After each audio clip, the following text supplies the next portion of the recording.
2024 সালের second summative ইভ্যালুয়েশনের পরীক্ষার জন্য তোমরা অনেকে রায়মার্টিনে প্রশ্নবিচিত্র ধরে প্র্যাকটিস করছো ক্লাস 8 এর জন্য। তো এখান থেকে সেকেন্ড সামেটিভ ইভ্যালুয়েশনের যে ইংরেজি পেজগুলো আছে আমরা সেগুলো একটু আলোচনা করে নেব। আমরা আজকে আলোচনা করব model question paper 9 Hindu school, এটা রয়েছে পেজ নাম্বার 75। একের একটা পোয়েম দিয়েছে, and when the night wind roars, যখন রাতের বেলা রাতের বাতাস গর্জন করে। এটা আমাদের ওই দ্য সি বলে যে পোয়েমটা আছে ওখান থেকে নেওয়া। লাইনগুলো তোমাদের সকালে পড়া আছে, মানে বলছি না, সরাসরি প্রশ্ন তো বলছি। একের থেকে what does the night wind do, রাতের বাতাস কি করে। প্রথম লাইনে বলা আছে, আমরা উত্তর লিখবো দ্য নাইট উইন্ড রোর্স, মানে রাতের বাতাস গর্জন করে। উত্তর হয়ে গেল। আর দুয়ের আগে how are the howls and hollows, এই হাউলস আর হলোজ গুলো কিরকম। এখানে বলা আছে howls and hollows long and loud, সেটাই আমরা লিখবো the howls and hollows are long and loud. আর বি দাগে pick out the given phrases from the poem, তো পোয়েম থেকে কিছু ফ্রেজ আছে খুঁজে বার করতে হবে, যার মানে হচ্ছে এরকম হবে। তাহলে ওয়ান অ্যাডজেক্টিভ ফ্রেজ, একটা অ্যাডজেক্টিভ ফ্রেজ খুঁজে বার করতে হবে, তো এক্ষেত্রে উত্তর হবে লং অ্যান্ড লাউড। আর দুই থেকে ওয়ান অ্যাডভার্ব ফ্রেজ, একটা অ্যাডভার্ব ফ্রেজ খুঁজে বার করতে হবে, উত্তর হবে ইন দ্য স্টর্মি ক্লাউডস, মানে ঝড় মেঘের মধ্যে। একটা আনসিন দিয়েছে, Rabindranath Das the master of a capsized fishing trawler who floated for 5 days clinging on to a bamboo pole in the turbulent Bay of Bengal without food and life jacket till he was rescued by a Bangladeshi ship in Chittaganj coast has been brought to the city for treatment. Rabindranath Das তিনি কে একটা মাছ ধরার যে trawler, যেগুলো মাছ ধরতে যায় ওই লঞ্চের মতো সমুদ্রে যায়, তো সেই ট্রলারের তিনি মাস্টার, মানে মেন লোক আর কি। তো সেই ট্রলারটা ডুবে গেছিল। ডুবে যাওয়ার পরে কিন্তু রবীন্দ্রনাথ দাস কিন্তু জলে ডুবে যায়নি, সেই জলের উপর ভেসেছিল 5 দিন ধরে একটা বাঁশের খুঁটিকে ধরে, তখন উত্তাল বঙ্গোপসাগরে। কিন্তু তার কাছে কোনো খাবার ছিল না, কোনো লাইফ জ্যাকেট ছিল না। তা সত্ত্বেও তাকে উদ্ধার করা হলো। উদ্ধার করলো কে? বাংলাদেশি জাহাজ। তাকে কোথায় উদ্ধার করলো? চিত্তগঞ্জ উপকূলে। এবং তারপরে সেই লোকটাকে রবীন্দ্রনাথ দাসকে নিয়ে আসা হলো শহরে, মানে কলকাতায় নিয়ে আসা হলো ট্রিটমেন্টের জন্য, চিকিৎসার জন্য। ইন অ্যান এপিক স্ট্রাগল, এবার 5 দিন ধরে উত্তাল সমুদ্রে ঝড় সমুদ্রে লড়াই করা, মানে সে সংগ্রামকে মহাসংগ্রাম বলা যায়। তো সেই মহাসংগ্রামে যেখানে প্রকৃতির শক্তির সঙ্গে তাকে লড়াই করতে হয়েছে, তো Rabindranath Das survive solely on water, সে কিন্তু একা জলের উপর বেঁচে ছিল। When it rained from July 6, 6 জুলাই থেকে টানা বৃষ্টি হচ্ছিল। And his trawler was drowned in the sea during a storm on July 10, মানে 4 দিন বৃষ্টিতে কাটানোর পর 10ই জুলাই একটা ভয়ঙ্কর ঝড় ওঠে, আর সেই ঝড়ে ট্রলারটা ডুবে যায়। He was finally rescued by the crew of the ship MV Jawad, মানে বাংলাদেশি যে জাহাজটা উদ্ধার করেছে, তো সেই জাহাজের নাম ছিল এমভি জাওয়াদ। সেই জাহাজের লোকেরা তাকে উদ্ধার করেছে। Das healing from Narayanpur in south 24 Parganas district Kakdwip was the master of the trawler FB Nayan1। তো এই যে ট্রলারটা ডুবলো মাছ ধরতে গেছিল, সে ট্রলারের নাম ছিল FB Nayan1।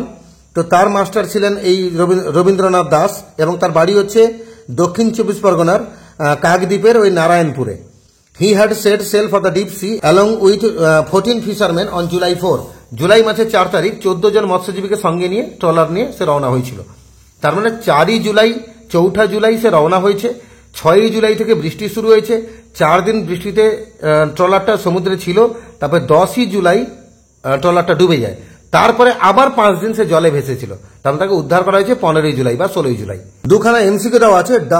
দাসের ট্রলার ক্যাপসাইজড অন, মানে রবীন্দ্রনাথ দাসের যে ট্রলারটা সেটা ডুবে গেছিল কবে? উত্তর হচ্ছে জুলাই 10ই জুলাই ডুবে গেছিল। যেটাকে দাস ওয়াজ রেস্কিউড বাই, তাকে উদ্ধার করেছিল কে? না, বাংলাদেশি শিপ, একটা বাংলাদেশি জাহাজ। বির আগে 3টে সমার্থক শব্দ খুঁজতে হবে আনসিন প্যাসেজ থেকে। একটা হচ্ছে গ্রাসপিং, মানে আঁকড়ে ধরে রেখেছিল, ক্লিনজিং উত্তর হবে।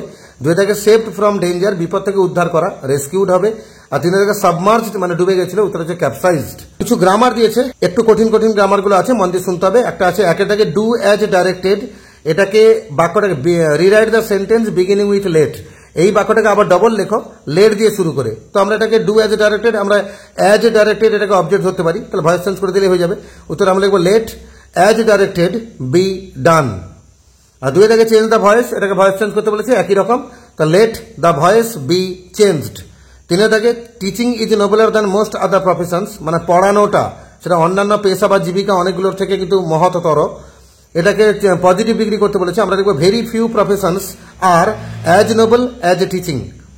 আর 4 থেকে no sooner did the boy see me then he ran away, এটাকে অ্যাজ সুন অ্যাজ দিয়ে শুরু করতে বলেছে। আমরা দেখবো as soon as the boy saw me, SAW saw করতে হবে, স মি কমা দেবে, হি র্যান অ্যাওয়ে। আর 5 থেকে how selfish I have been the giant said, দৈত্যটা বলছে আমি কত স্বার্থপর থেকেছি। একে ন্যারেশন চেঞ্জ করতে বলেছে। উত্তরে আমরা লিখবো the giant exclaimed with sorrow, মানে দুঃখের সঙ্গে বলছে, that he had been very shellfish. 6 দাগে the teacher said to me let us do something to uplift the poor from society. এটাকে ন্যারেশন চেঞ্জ করতে বলেছে। আমরা দেখবো the teacher suggested to me that we should, মানে আমরা আমাদের উচিত এই কাজটা করা, উই শুড ডু সামথিং, দেখে দেখে তুলবে, do something to uplift the poor from society, পুরো তুলে দেবে।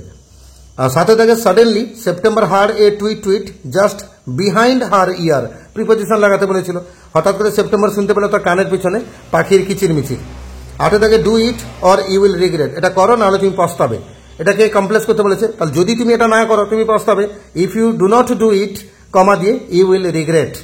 এইভাবে মডেল কোশ্চেন পেপার 9 যে ইংরেজি পেজটা ছিল আমরা সহজে সিন আনসিন গ্রামার আলোচনা করলাম।